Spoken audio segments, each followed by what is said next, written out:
right, we rolling. What's up? What's up? This is the reason why ab workouts suck. We're gonna talk about it. The reason why ab workouts just suck. All right, they suck. Um, Straight up, they suck. Because I mean, when you train your arms, you want to get bigger arms, so you train them, right? Like that's cool. You train them, they grow. Cool. You want to get bigger legs, you train them. They grow. Cool. You want to get a bigger chest, you train it. Cool. But if you want to have a flat stomach, you're not just going to go train abs because that's not going to do much for you. And we're going to talk about that today, guys and girls. The misconception of ab training, or at least my opinion relating to the misconception of ab training. All right, so ab workouts suck, and that's my opinion. Love it, hate it, do whatever the fuck you want with it. But the reason why they suck, we're going to dive into in a little bit. I'm just going to give you guys and girls a couple of moments to join so we can have a few people on the air here that can benefit from this live stream and, of course, ask me questions as we go along. All right, so this is the reason why ab workouts suck. We're going to be talking about it, okay? Because as I said, if you want to grow your arms, you want to grow your chest, all right? You train your arms, you train your chest. Want to train your legs to get them bigger? They'll grow. But if you want to get a flat stomach, if you want to get rid of your belly, if you want to actually, have a washboard tummy, get rid of that gut, training abs alone isn't going to do anything for you. All right? We're going to talk about it. Homie's like, geez, man's in Jamaica with that shirt. Yeah, I got the wife beater on today. Just wanted to breathe a little bit. You know what I'm saying? But yeah, we're going to talk about it. Let's dive into it. Okay? Why do ab workouts suck? Like, what's the point? Why am I going to talk about ab workouts and how bad they are? And honestly, I think they suck because, let's talk about it. I think they suck because you can train your arms and your arms will grow. You can train your back will grow. Your chest, same thing, right? But when you train your abs, it doesn't necessarily make your abs flat. Like the muscles will develop, but that's not going to get rid of that belly fat that's on the front of those abs, of the muscle that's developing, right? So when I hear people say, you know what, I want to, slim down my stomach, so I'm going to do ab workouts, I look at them a little bit funny. I'm like, okay, well, what ab workouts are you going to do that's going to actually get you to the point where, you lose the belly fat, right? And the thing is, they just typically tell me crunches, leg raises, all the things. And again, having a strong core is amazing. Like I training your core, having big strong abs is cool. It's great. But if you're training them for the sole purpose of burning fat, that fat that's on the stomach, then it sucks for that purpose. But generally, it's good to have a strong core. Me, do I train core? Not really. I used to. I used to train it every single day for about a couple of years. And then I got to a point where I realized it was kind of unnecessary for me. Okay, so I just laid it off. Now I don't train abs, and I haven't trained abs in a couple of years, right? But the reason why I'm telling you guys and girls that ab workouts suck is not that they suck in general, but they suck for the simple, specific purpose of losing that stomach fat. If you want to lose your stomach fat, you're not supposed to at least focus on just training your abs. It's not as simple as if you were to train your chest or train your arms or train your shoulders to get them bigger and to burn the fat there. It's a lot more complicated. The reason being is because this, out of all body parts, I would say, is most sensitive to your nutrition. Your abs, where your stomach is, like that's the thing that's going to dictate the progress, the rate of progress when it comes to burning fat, getting rid of your belly, slimming down your gut, is not going to be how many crunches you can do.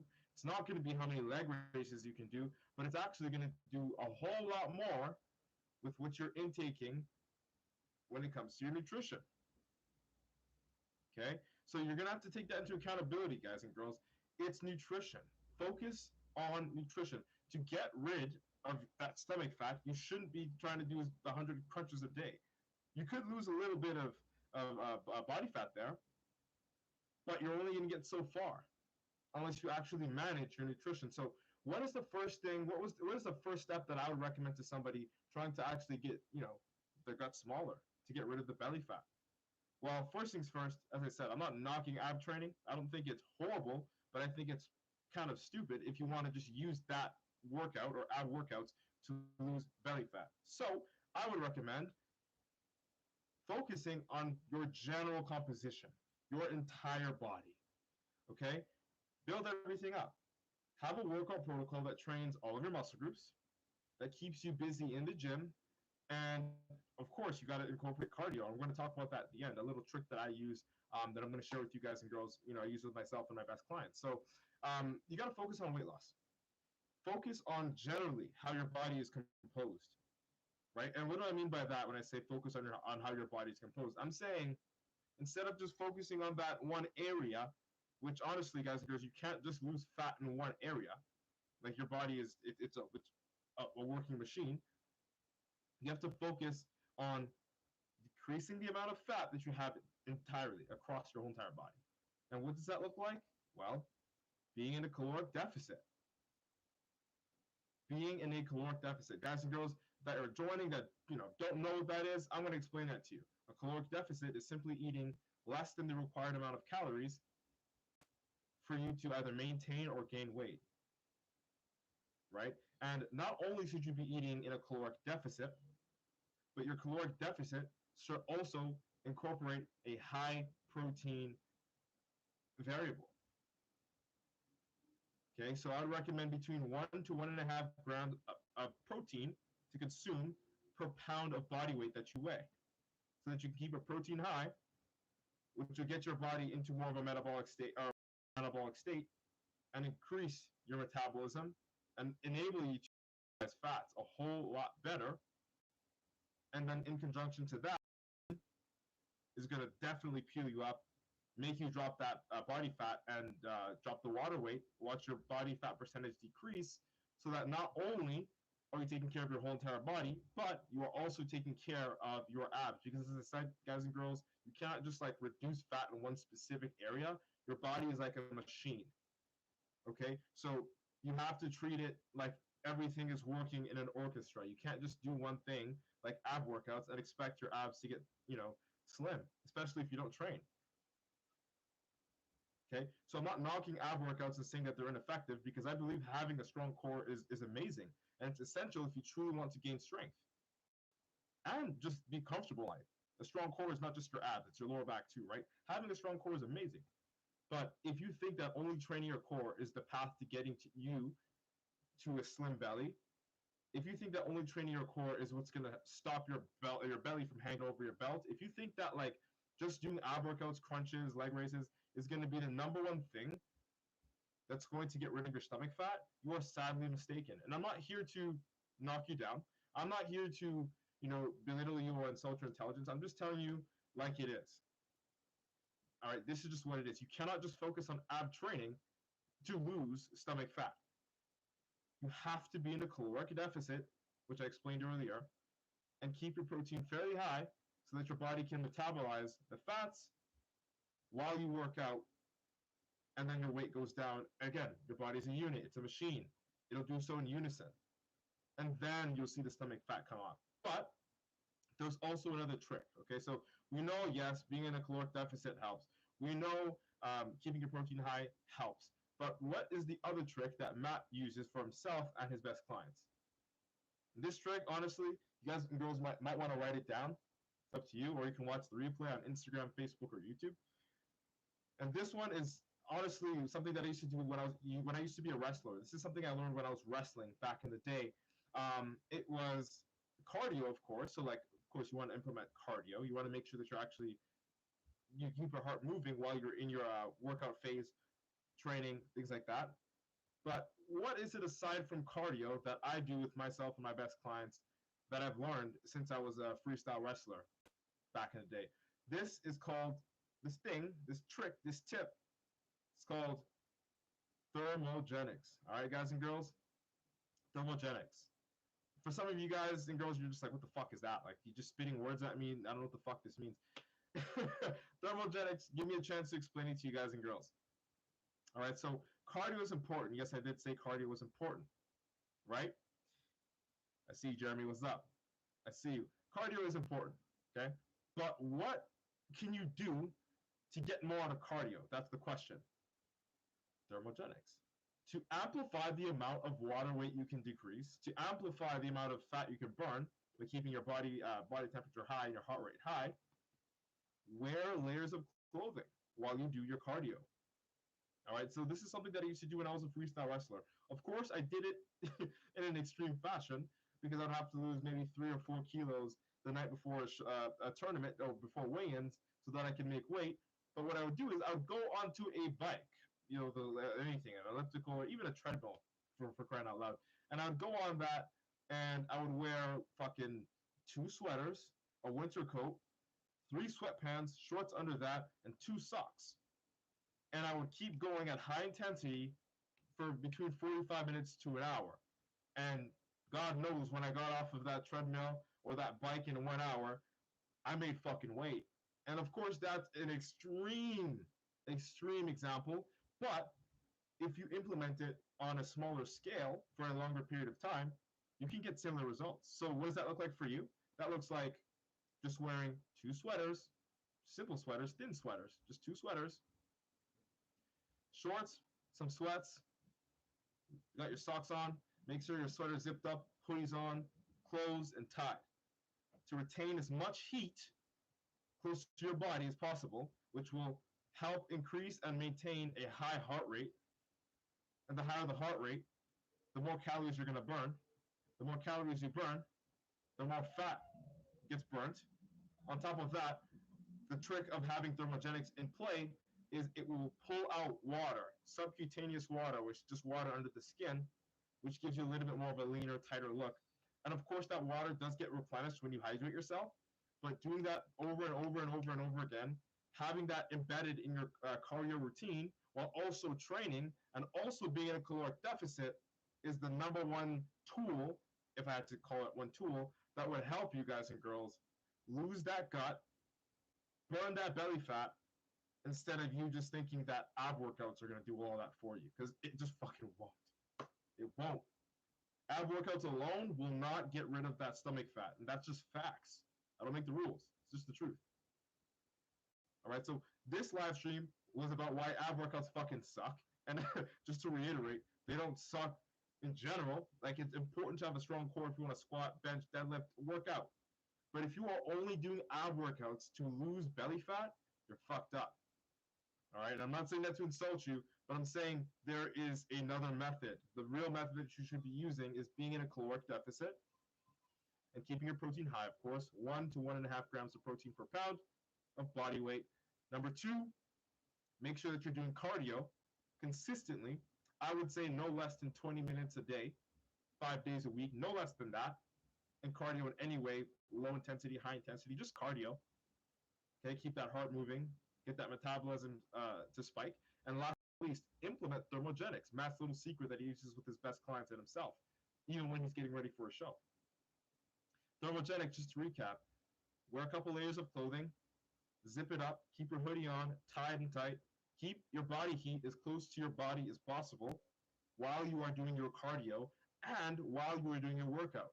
And you'll see just how much you sweat. And that sweat can be translated to subcutaneous water, which is just water under the skin, which will give your skin a tighter feel, tighter look. Also, having that higher body heat will cause your metabolism to spike a little bit more. You'll burn a little bit more calories because your heart rate will be up. All right, so those are the 3 simple things that I want to give you guys and girls for absolutely fucking free. It's free game, free knowledge every time you show up to a live stream. That's your gift for showing up to a live stream, or at least watching the replay. All right, I want you guys and girls to implement all of those 3 things if you have an issue with your belly hanging over your waistline or your belt. All right, and then let me know how that works for you. It's going to be intense, but it's going to fucking work. It is what it is. All right? So I'm going to scan through some of the comments over here on Instagram and TikTok, and then I'm going to dip out. All right? You guys and girls know what's up. All right, all right. The CEO Bianca's in the house. What's good? Bianca says, my family always says I was crazy for wearing sweaters in the summer. I'm telling you, thermogenics, you can't go wrong with that. You really can't. Cannot. Bianca says, but it's true though. Increasing temperatures, whether bodily or environmental, causes water to evaporate faster. Yep, and it'll pull out of the skin, which will help a lot with the way that you look in terms of the body fat percentage coming down and keeping your heart rate high because your body's literally that hot, right? And keeping that high heart rate is going to help you burn more calories, and burning more calories is going to burn more fat. Burning more fat is going to reduce the fat that's on the front of your stomach. as well as your entire body. All right. Bianca says, and even though fat has a higher melting point in terms of temperature, even a few degrees in rising temperatures can help a lot. No, absolutely, because of your metabolism too, right? You know what I'm saying? Yeah, yeah. Jeremy's like, good stuff. I see you, bro. I'm gonna run through a little bit of TikTok, and they're saying, "Happy birthday to my friend Harry Mangia." Okay, happy birthday to your friend. Yo, cool, Greg. Tom, what's up? I appreciate the follow, Tom. Nicolay, what's up? Puglord069. Hi from Canada. We're from Canada too. What's up, bro? I'm not gonna say this funny stuff. Viking Nicolay, I'm from Russia. Yeah, I appreciate you, man. Thanks for tuning in from Russia, from Canada. Cheers, dog. Jack Dawson says, shed some knowledge on creatine. Definitely will do that just really quick before I fly out. So creatine, it's going to help you increase your strength.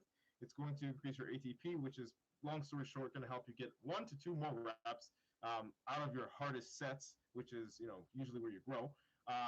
What else? It helps with muscle recovery, and you will retain a little bit of water as you use it because it does biovolumize the muscle using the water that you intake. So do not take creatine if you're not drinking between 3 or 4 liters of water each and every single day, and you'll watch your strength increase. That's me shedding some light on creatine. Jack Dawson 0189. You know what's up, brother. All right. Okay. Bianca says, however, when it comes to high protein intake, you have to make sure you're actually working out. No, absolutely, because it could be dangerous if you're not, working out, because it's going to repair the muscles, and having more muscle on your frame and growing muscle, focusing on adding muscle on your frame while being in a caloric deficit, keeps your body closer to an anabolic state. And long story short, just being closer to or in an anabolic state is going to help your body metabolize fats a whole lot better and carbs a whole lot better, so that it turns into glycogen as opposed to fat. And the fat that's on your body burns a whole lot quicker, because the amount of muscle that you keep on your frame is going to negate the amount of fat that you already have on your frame. Because long story short, muscle tissue, is more calorically expensive to have on your frame than fat. So if you got muscle, or a lot more muscle than fat, that fat is going to go away, simply because you have that muscle and you're in an anabolic state. Because the amount of calories that muscle requires to consume in order to stay there is greater than the amount of calories that fat would require to consume to stay there, right? So muscle will eat the fat if you are working on growing muscle, right? Not to become a bodybuilder or anything, but focus on putting muscle onto your frame while burning fat, and you'll see how easy it is for you to keep that fat off while you're maintaining a workout routine. And that's without cardio. But if you throw cardio in the mix and then thermogenics in the mix, that's all she wrote. I'm giving you guys and girls free game. Bianca says, because if you don't, eventually all that protein will sit in your body. Since protein also has calories, it can be stored as fat in your body. Same thing with carbs. If you're not working out, you shouldn't be eating carbs like a motherfucker, because carbs can convert either into fat or glycogen. You want it to convert into glycogen, which, long story short, muscle fuel, okay? And that muscle fuel is going to fill up your muscles with the energy that it needs to bring you through a workout. But say you eat, like, you're eating your carbs, all that stuff, and you're not working out, your body's actually going to convert those carbs into fat, just as it would for protein. But protein is a lot more difficult for your body to convert into fat. So that's just a little caveat there. But it's more dangerous for your kidneys if you're eating a lot more protein and not doing, workouts, right? But yes, it has the potential to still turn into fat. But carbs do that a whole lot more efficiently, which is actually how most people get fat. They eat so many carbs, they don't work out, they don't burn up the glycogen and replace their glycogen storages. They continue to eat their carbs even though their glycogen storages are full, and then it begins to convert to fat. All right? All right, so, hey, what's up, Cassie? Death 2 to 420 says, what's the difference between people and chocolate? I know you're being funny, but let me think about it, just for banter. Fuck. I mean, you tell me, man. You can be a chocolate person, right? If that's the joke. Anyway, I'm gonna read what Bianca said over here, and my day is going awesome. Bianca just killed legs a couple of hours ago. A little bit busy outside of the gym. Got the vaccine, the first shot, whatever. So that's out the way because my competition's in like 11 weeks. So I don't want to let anything get in the way of that. But yeah, we're doing so good. So far, so good. So she says that's true. Muscle tissue is much denser than fat. Therefore, it requires more energy slash calories to maintain. Hence the higher metabolic rate that comes with the higher amount of muscle on your frame. Absolutely. Your metabolism is way faster when you're jacked as opposed to if you're fat. It's simply because having muscle on your frame is calorically expensive. I think that was a bee. Oh, and it left. I have good luck today. It was a honeybee. Oh, it's back. Anyway, fuck. I'm not afraid of bees anyway. Should close my window. Anyway, so yeah, that's it. That's all, guys and girls. You know what it is. Thank you for showing up. We'll be back again tomorrow with another topic for another live stream, as usual, as you already know. Yeah, I fucking appreciate each and every single one of you. If you learn something from this live stream and you're gonna actually implement it, let me know. Shoot me a message, and I want to see how it works out for you. Bianca, I hope that you have the sickest fucking day of your life. Thank you for showing up to each and every single live stream. Fucking love you, girl. Everybody, all right, Marjorie says, "Hi, I'm curious what ethnicity. I'm Canadian, but my parents are from Congo, Central Africa." Everybody, you know what it is. Instagram, we're gonna dip out. Later, TikTok. All right, Facebook, we out the cut. YouTube,